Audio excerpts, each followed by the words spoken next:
Good morning. This is the Raw and Messy Sessions with Marieke Blokland. And you just saw me, you witnessed me turning the pages of this journal. And this is actually how I work. I grab a journal from the pile. I have a huge pile of art journals in different sizes, and they all have a different energy. They don't really have a theme, as in this is a place where I only make dark stuff and the other one is for happy, colorful things. That's not how I work. I try to be really close to what I feel. And I think that's also the subject of today's Raw and Messy Sessions video. I started this series, Raw and Messy Sessions, for everyone who loves to create, but sometimes finds it hard to start. The starting is often the hardest part, and once you are working on something, then it's easier to just lose track of time or something. And you don't really need inspiration to create. I think that's a sort of myth that you always need to know what you'll be making. I try to inspire people to be open to what they feel like doing. For me, the art making is a sort of regulation of emotions, and this is a topic that I'm working with a lot, and some of you who know me longer know that during the years 2014 until about 2020, 2021, I had an online art school, and where I sold art courses, and it is still my plan to continue doing that. If there's anything I loved doing in the past years, it's that, creating art courses, and I'm really on my way to rebuilding that, and yeah, it's getting quite close now. I have a lot of material, and the first course I'm launching will be called Notes to Self. It's a course that's in my mind and heart for a couple of years now, and I have a lot of raw material. So the next weeks I'm going to really dive into that as the start of a new year. If you hear any noise, by the way, that's my two cats. They're called Cleo and Hub. Cleo and Hub. I'm saying Cleo and Hub because that's the Dutch way of saying and.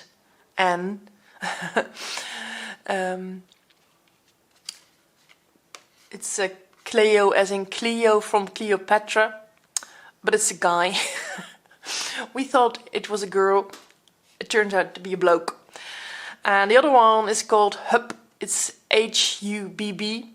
It's Arabic for a love. Actually, you pronounce it as hoop, I believe, but in Dutch you would write hub, so pronounce it in the Dutch way, hub. It sounds a bit like husband, hubby, hub. I also thought that was a girl. I thought they were two sisters. Turns out they're two brothers, and we continue calling them Cleo and Hub because it's just fun. They're names that, I don't know, it sounds just like a great couple, and they are a great couple, but they're quite intense as they're now 5 months old and they're running around the room, especially when I'm here trying to create something. Anyway,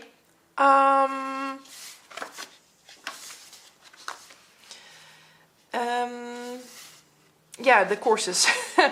Yeah, this last weekend I was cleaning my computer, and it was a pretty big confrontation. I went through my materials from Blocknote Art School and Blocknote Academy more often, but now it was a couple of years ago, and I needed to clean my computer because I couldn't render the YouTube video anymore. I created this video last week about the vision board, how to create a vision board, and that video was a couple of minutes. And then I created this long video in which I explained what the vision boards mean to me. And that video was about 40 minutes. And I couldn't render it anymore because the computer was full. So I needed to clean things up and put everything on an external backup device. But yeah, it was better if I just started putting away old files as well. And yeah, then I saw videos of myself, and that was weird. I saw a video of myself where I was, I think, 28. Yeah, 28 years old.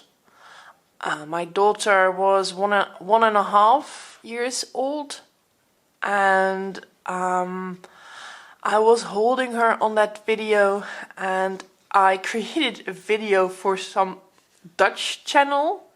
It was in Dutch, and I was creating something for the scrapbook market, and it was so weird because I was standing in a room with all these very bright colors and flowers, holding my little baby girl, and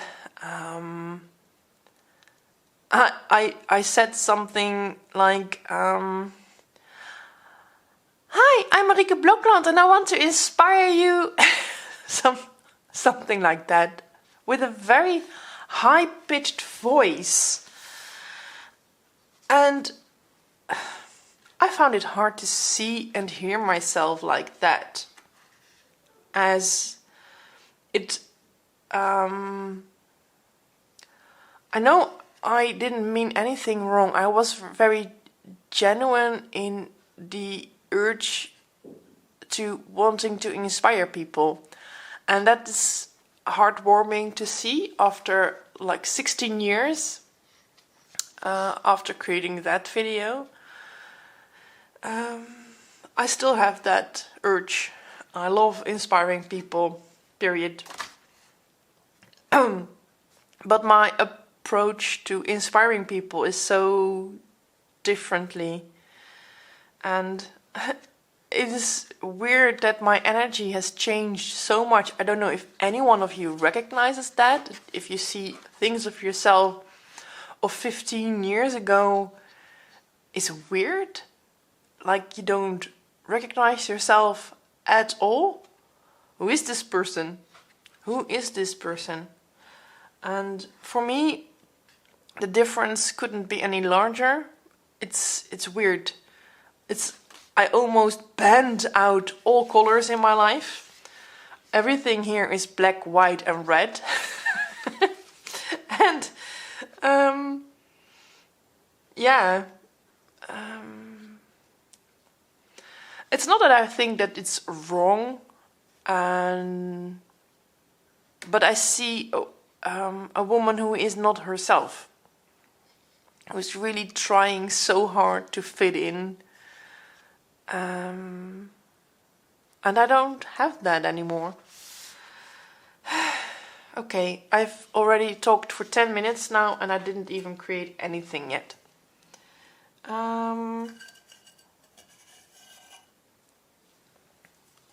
I always have this very dirty, it looks a bit dirty because there's chalk in the water, but I have this can of water on my desk to pour myself clean water for the brushes, as I don't have a tap here in my room and I'm too lazy to walk to the tap every time. And I love to have small water bottles because then I always have clean water around. I'm not sure what I'm going to do here. I think I first put a little white gesso here. Oh, it's empty. I need to refill it. I have these small squeeze bottles. And I also have a large squeeze bottle.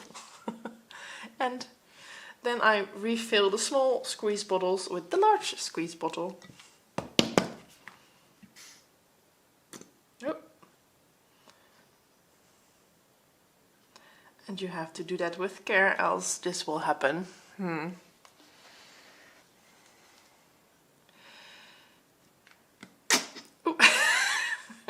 Oh, now I have white gesso on my face.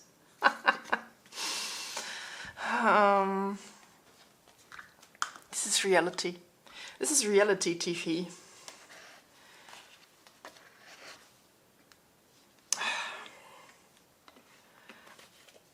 I'm already drinking my 3rd cup of coffee, so it's not that I have to wake up. I'm just really doing stupid things at the moment.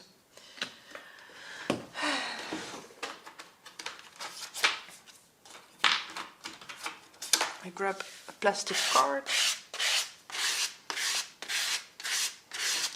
So this makes a thin base coat on my paper.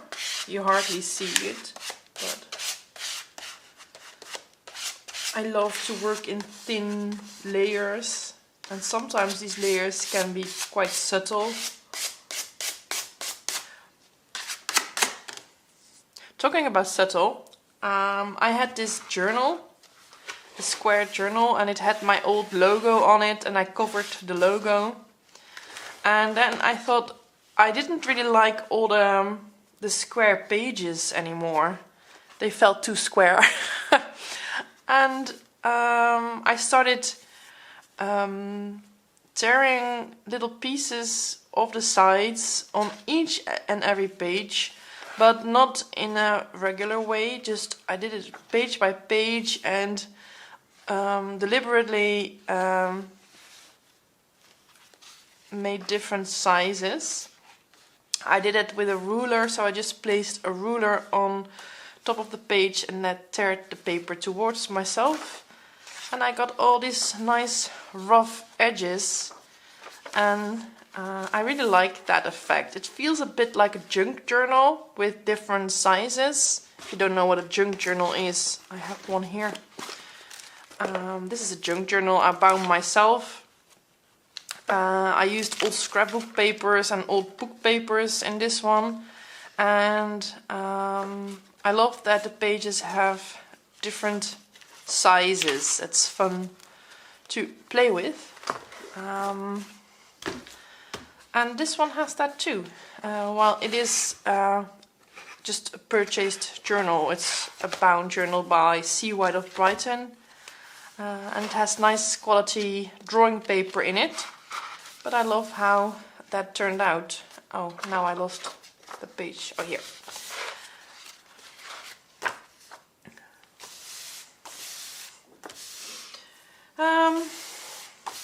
Because the layer is so thin, it's already dry and I can start working on it.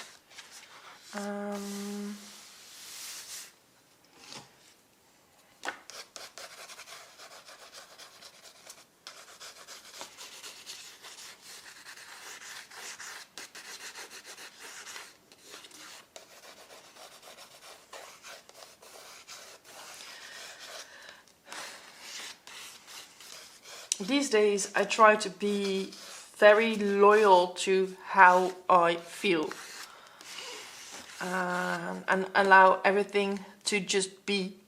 And what is very important to me is that I feel safe.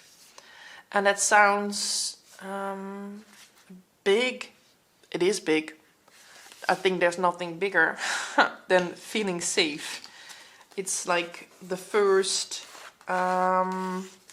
thing a human being wants, above food, above clothes. You want to feel safe. You want to feel safe. If you don't feel safe, you can't even think of other things. And I guess for all my life, I didn't actually feel safe. And that's quite a big thing to say. But I think it's something that many of us recognize if you come to think of it. And it's huge. It's the reason why people do weird stuff, why people have mental health issues, why people respond in unexpected ways, because they don't actually feel safe. And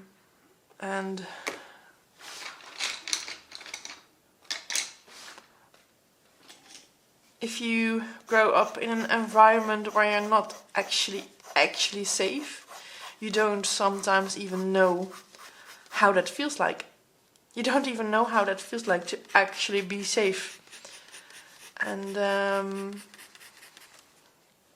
get a bit of an ache in my stomach when I say these words, because it's so true.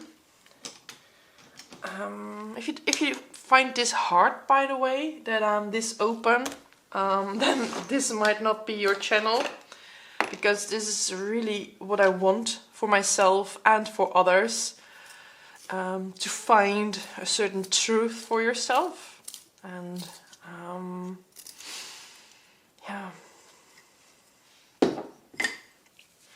I think when you are really honest to yourself about how you feel, where you stand, if you feel safe to make art, to be creative the way you want to, really how you want to, without anyone allowing to have an opinion, or maybe because everyone will have an opinion if you would ask them. Not everyone will like your art, but that you don't care what they think because you know what's behind it. If I make something ugly, let's call it ugly, I will label it ugly, but it's not that I find it ugly, because I find it truthful and therefore beautiful. But if I would make something and someone else would call it ugly, or say that things like, oh, my baby brother could do that, I don't care. I couldn't care, because I know what's behind it, and yeah, I just don't care.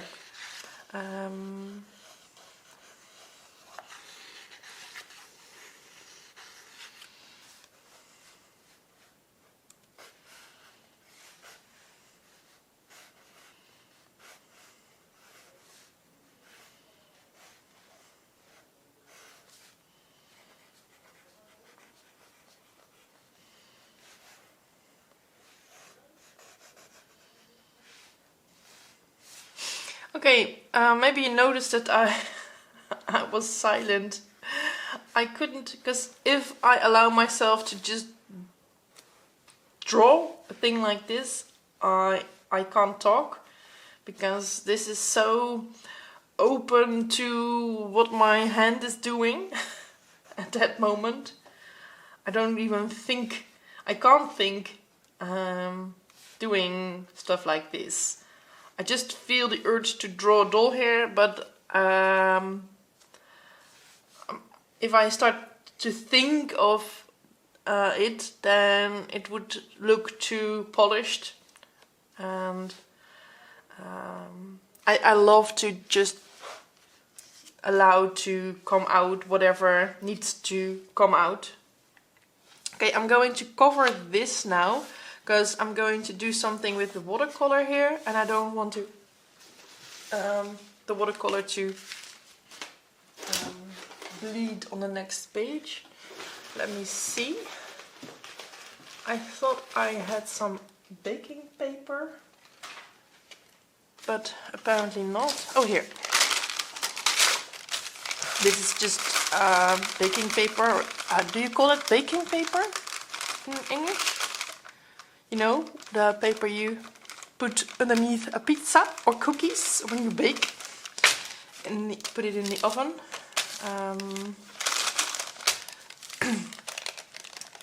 Anyway, I put it underneath the journal pages sometimes. I only do that in this type of journals, by the way, to protect the edges. Else I would paint over the edges all the time, and that's sometimes nice. I do that sometimes on purpose, like here with the golden crayons, and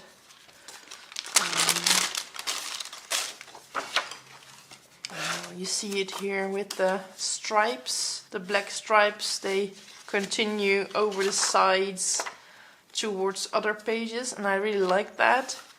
But if I would do that all the time, I would cover up everything all the time, and I don't want that. So then I put the paper underneath.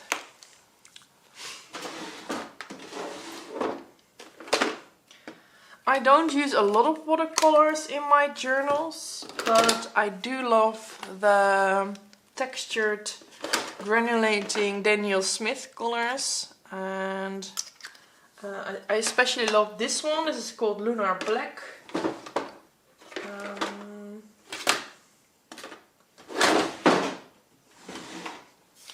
I also have one that's called Shadow Violet. Is it this one? Yes, I think it's this one. I put them in these candy tins.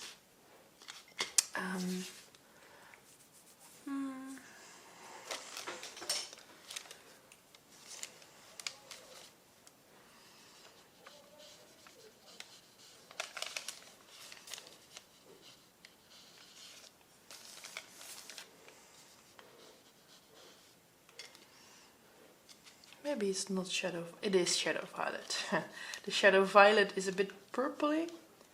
It's a sort of very muted purple.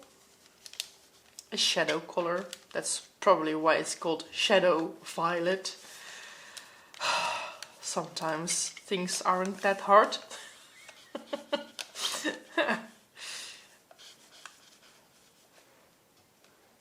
Yeah, and I love what it does, because it is very grainy, but you also see that it's a bit red and blue. It's just a really weird color. I love weird.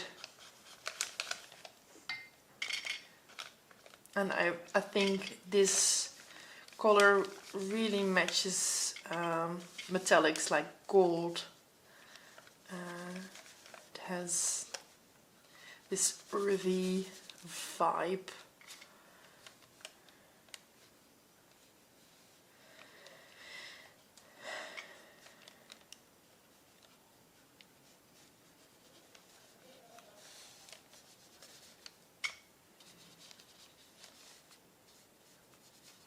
It was good to clean up my computer with all the old files, and I was telling you about that really old video, but I also saw videos of the courses I created. Some of you know them. Courses like Jot or Black. They were all very good titles, and I actually don't really know what I'm going to do with them.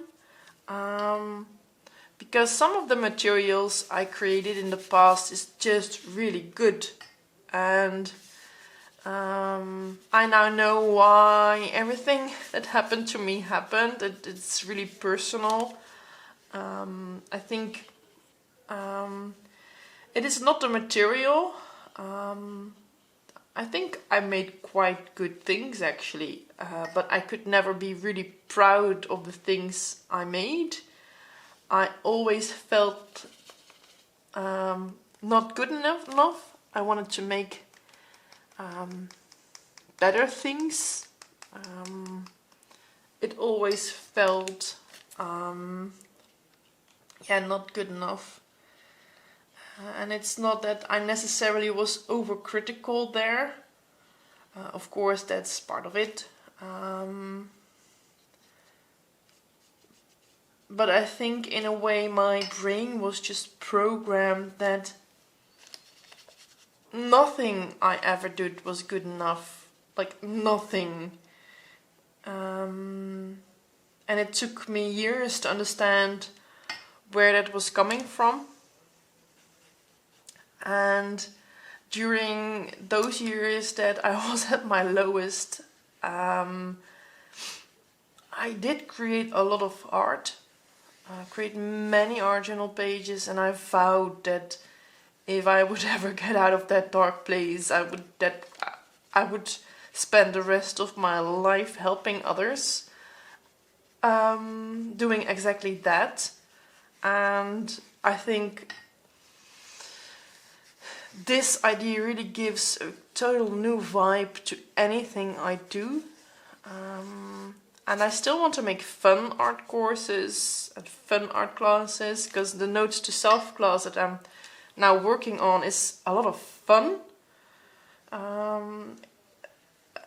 But I want to bring a layer in everything where it's also helpful, and not in a way that it's not therapy. If I say that art is helpful, I never mean therapy, because I never ask people to dig in things. Like, I talk about my process, but I would never ask of you to do that. I think that's not good, that's not my place. I'm an artist. I did it again.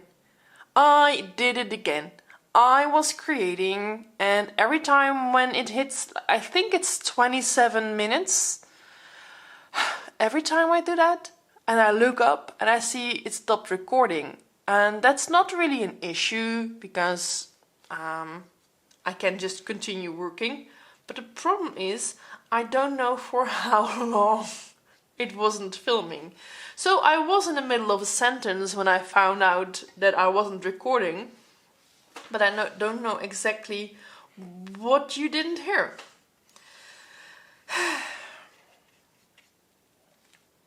So I guess I have to just do a recap here. I was talking about feeling safe.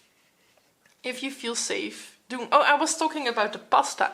I don't know if you heard that. Maybe you think pasta. You weren't talking about pasta. I was setting an example.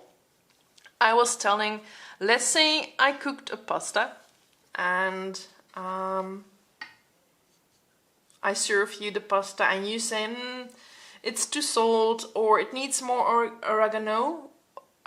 Oregano? Do you say oregano? I would say oregano. In Dutch we would say oregano. Oregano? Oregano? Whatever. This doesn't make the example easier, but yeah, you don't really like it the way I cooked it, and yeah, if I cooked it especially for you, that of course would make me like, yeah, I don't know, depends on how much I like you, but let's say I really like you. I would think, okay, next time I will really do it the way you like it. Because yeah, you want that for someone you like, and you cooked especially for that person. But in my art, it's like I cook it for myself. It's like, okay, you can have a bite. You can have a bite, but I am cooking it exactly how I want it to be. I'm not cooking this for you. I think cooking is always a great way of for metaphors, because if you see it like this, that you don't cook this for anyone but yourself,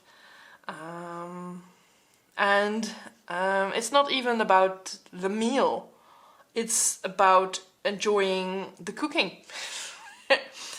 The cooking itself is the fun here, and yeah, if you use certain ingredients like oopsie,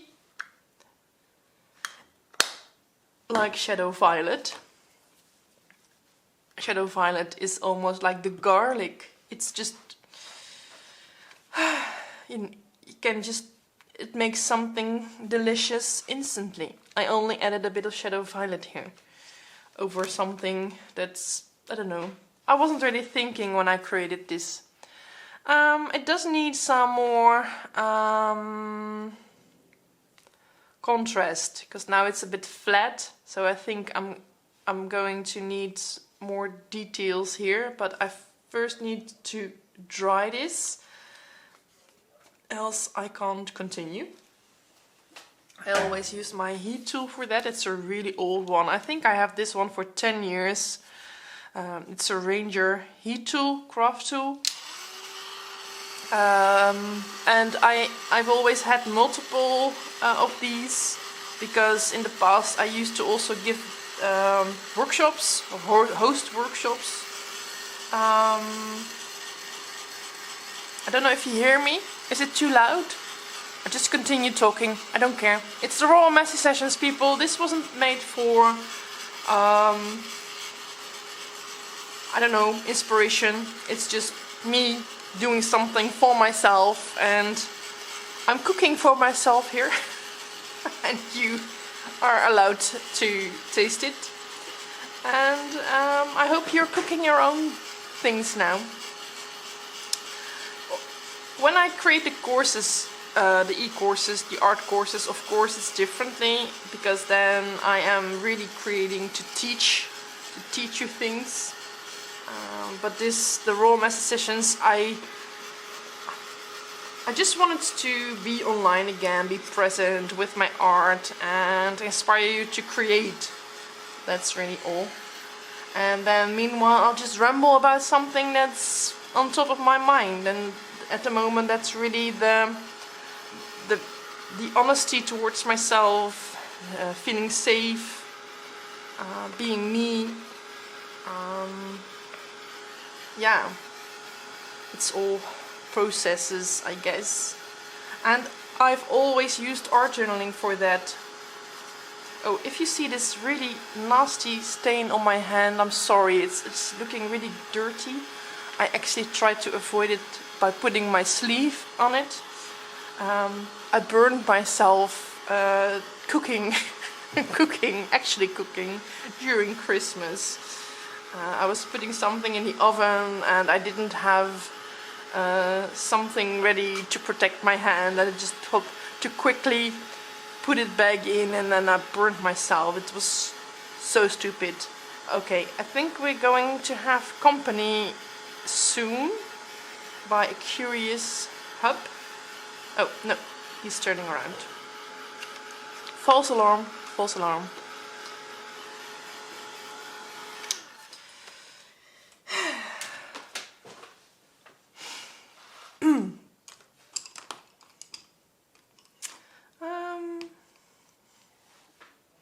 Yeah, so I don't have an answer to that question. Do you feel safe? It's not that I don't struggle with it anymore. I guess I'm just much more aware of the struggles that I had in the past, where I did struggle, but I didn't know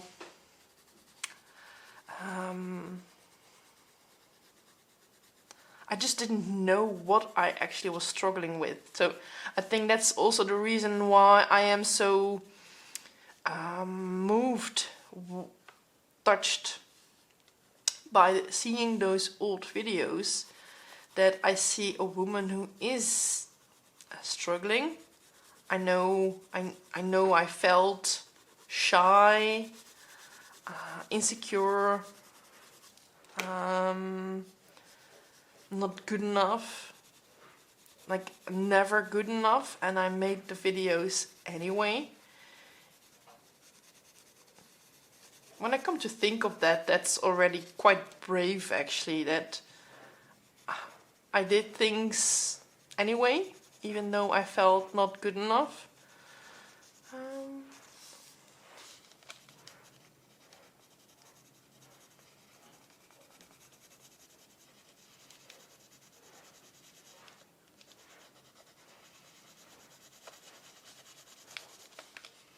I think, I don't know,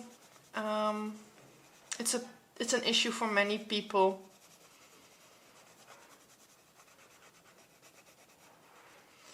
I don't think that I'm unique there.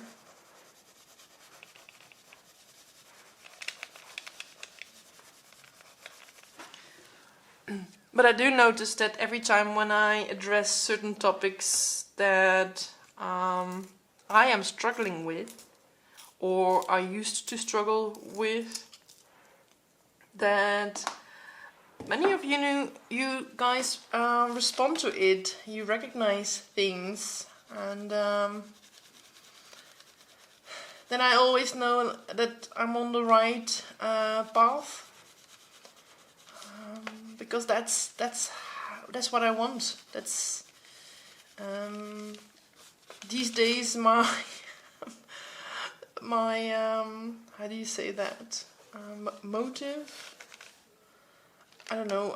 I hear myself saying many times the struggle is real, and I laugh about it. I really laugh about struggling these days, because yeah, I think that I'm going to do that the rest of my life.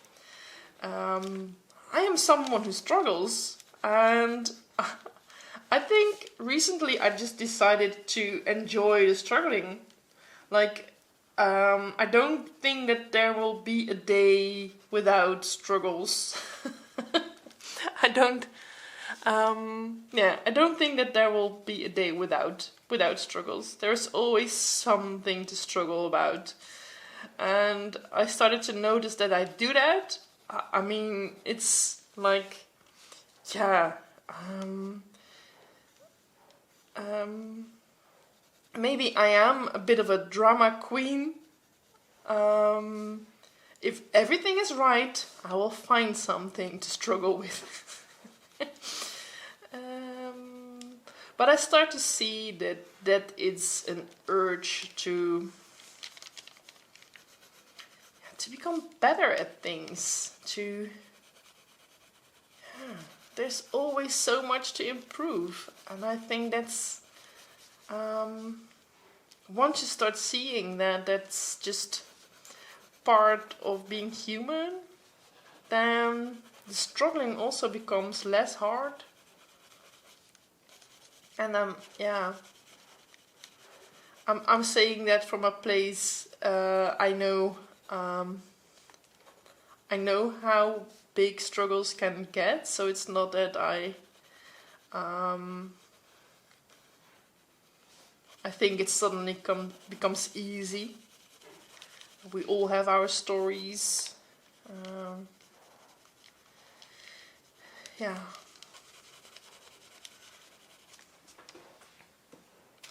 I quite like this, how this is turning out. It's a bit of a abstract. I don't know.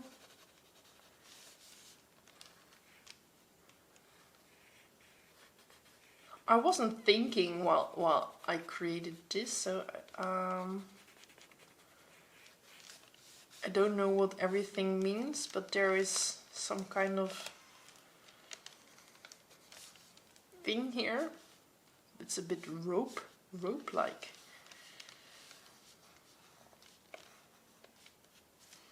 It was actually going there, but now I'm going to direct it here.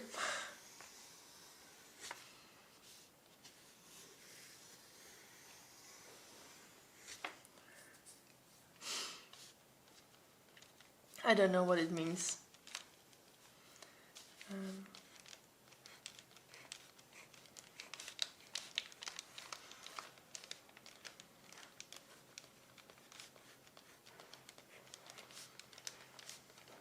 Maybe because I was talking about struggling.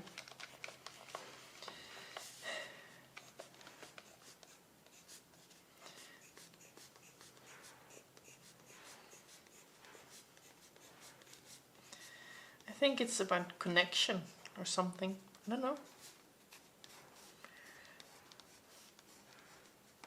It's like a thread. Maybe our color is red. It's like a red line.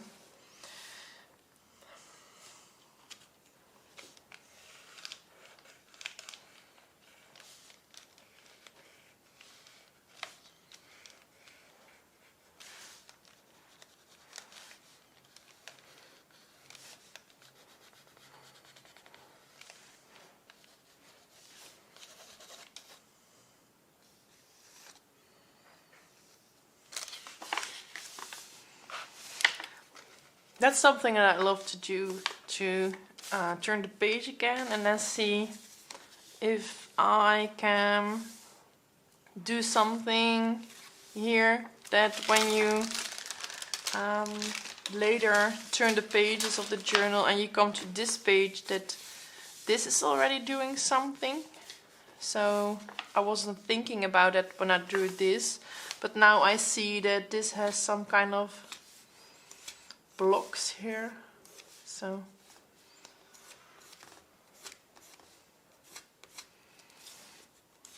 I'm going to make that a bit more obvious.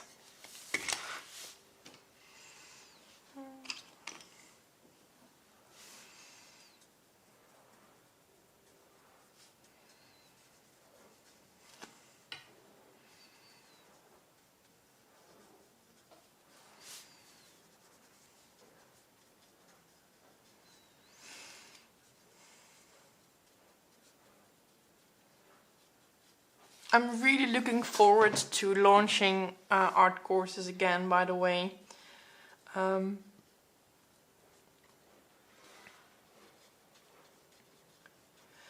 have cleared so much in the past years, things of the past.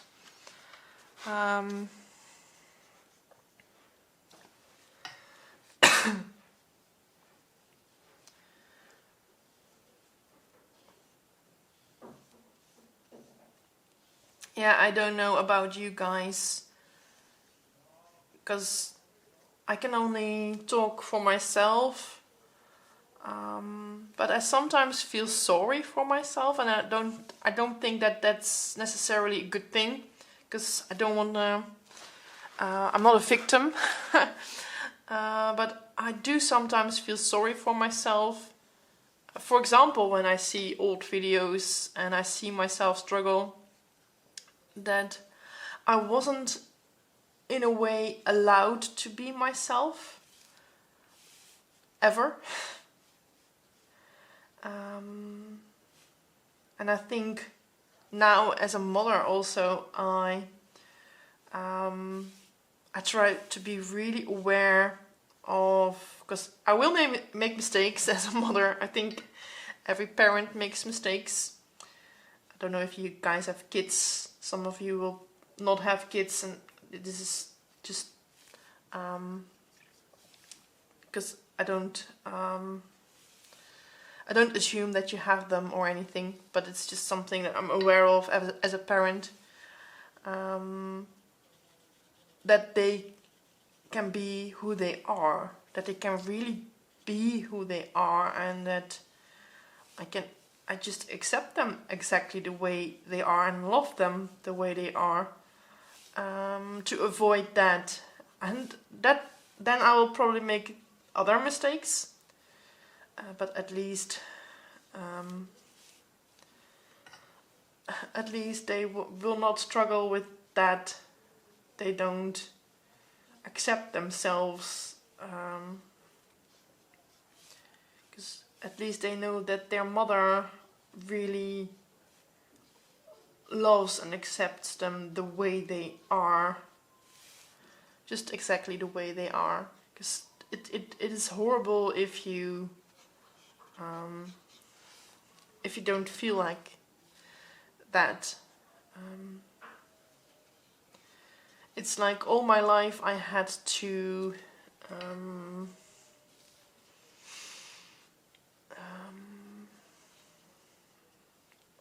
how do you say that? I can't find the right word. It's not explain myself, but defend myself. I had to defend myself something. Yeah. If I would do things how I see them, how I feel them, then I was doing it wrong. And then you turn into a person who tries very hard not to be herself. And doesn't even know it. And I think that is also what I saw in that 2009 video that I discovered somewhere on the hard disk. I saw someone who was really trying so hard. So hard.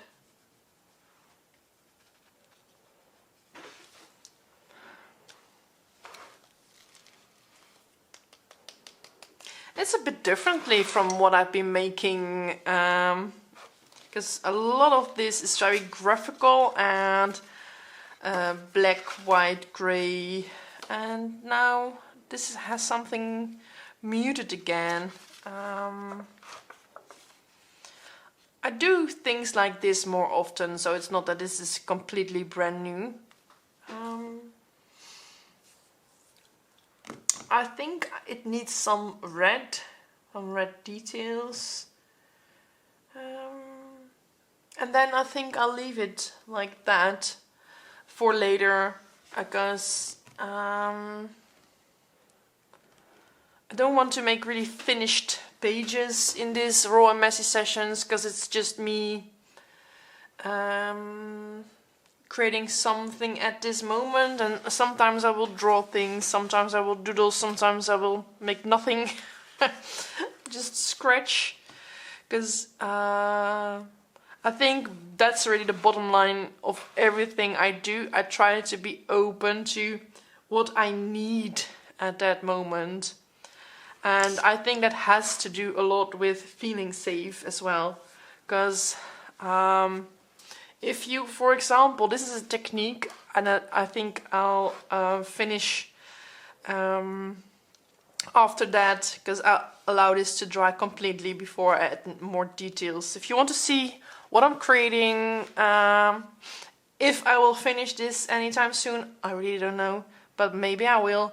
I'll probably post it on my Instagram, in my stories. I try to post things in my stories daily, but that's just for fun. It's I don't know.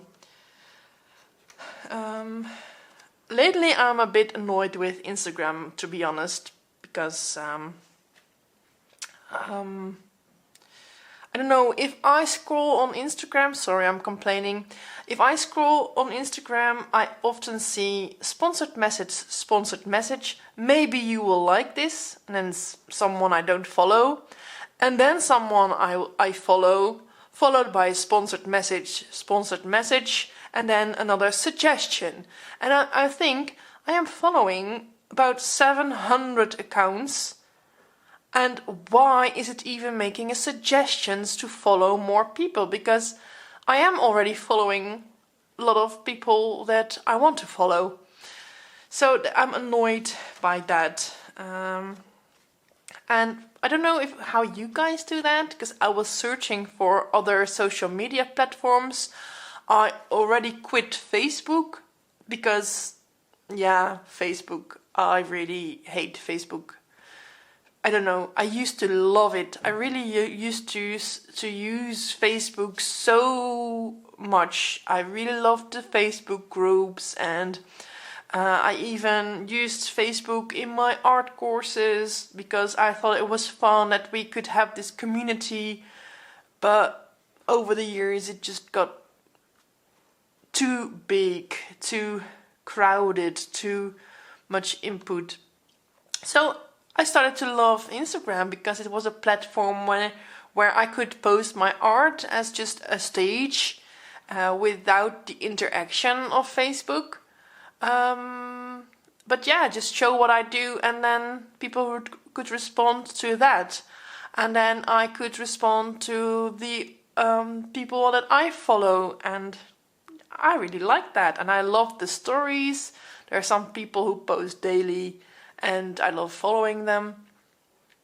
But I noticed lately that there's a really huge drop in reach, and I don't really care about the numbers, but I do care about that I feel controlled. I hate feeling controlled. And yeah, so I was looking for another platform, but I didn't really find it. There is Blue Sky. There is I just found one that's called Mastodon, but it appears to be really political, and I think I mainly want to be online with my art.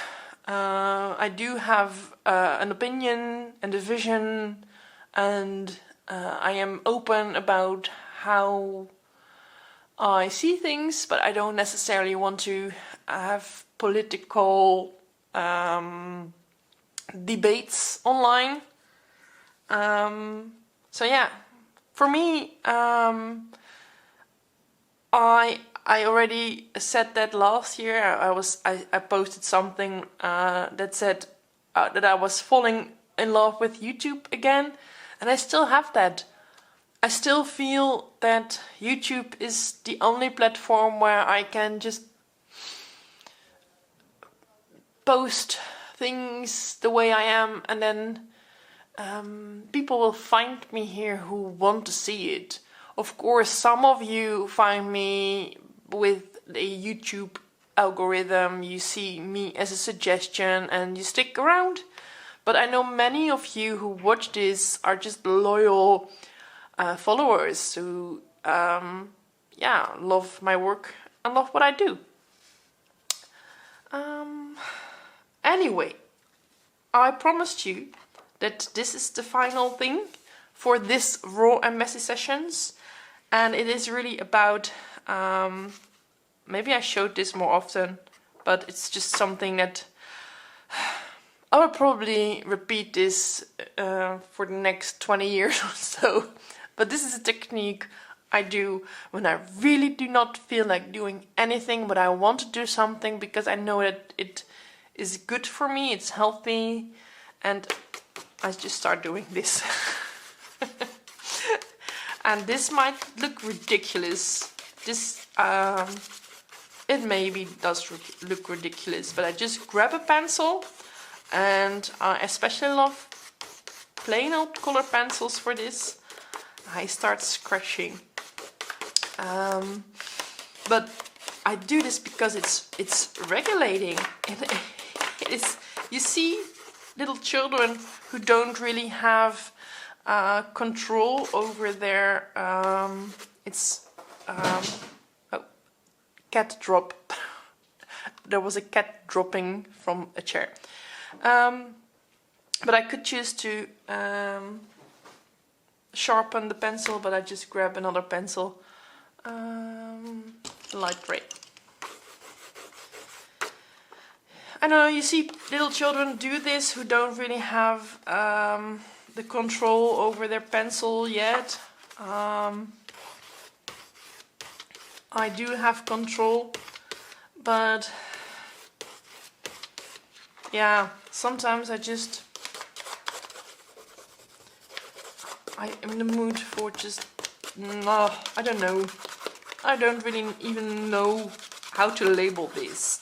Because I think that's also something that you have to know. When I say that I am close to how I feel, I don't necessarily know how to label the feeling. It's not that I know, oh, I am really sad or I'm really angry. It's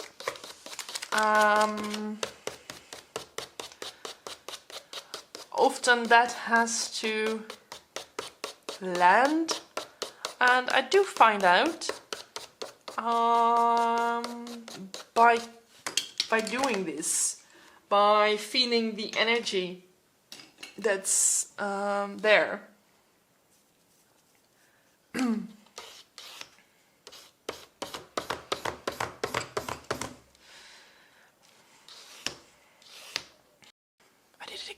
I did it again. The 27 minutes mark. But if it's too much, you can throw that on the paper as well. And the good thing is that this doesn't have to be anything. This is all part of the raw art method.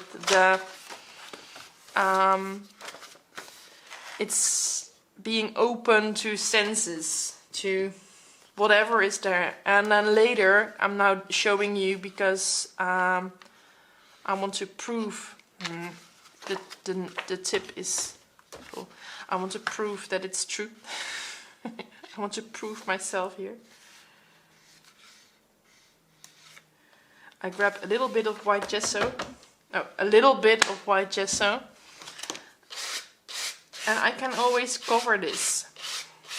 And it becomes part of a background.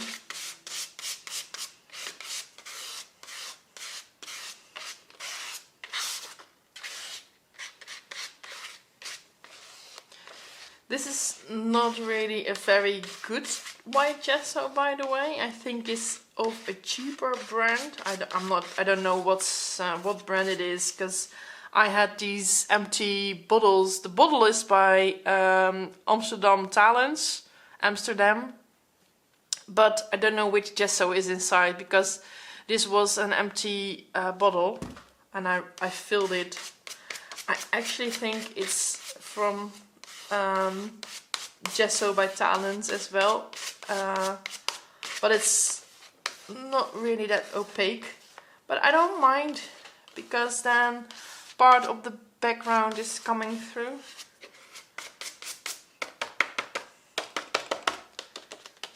A bit of texture. Like that. And it's not that I think that this is a pretty background. But it's a background that I can use later. And that's how I started this video. I was just turning the pages and see what was calling me. And I know that one day I see these words, I am so tired. I wrote that at one point. And I see this, and there will be a day that this inspires me. And I will draw something on it, or write, or stick something over this. And that day will come. Okay, that's it for now. I hope you like this raw and messy sessions, and that you continue creating, and just start playing in your journals. And yeah, thank you. Ciao.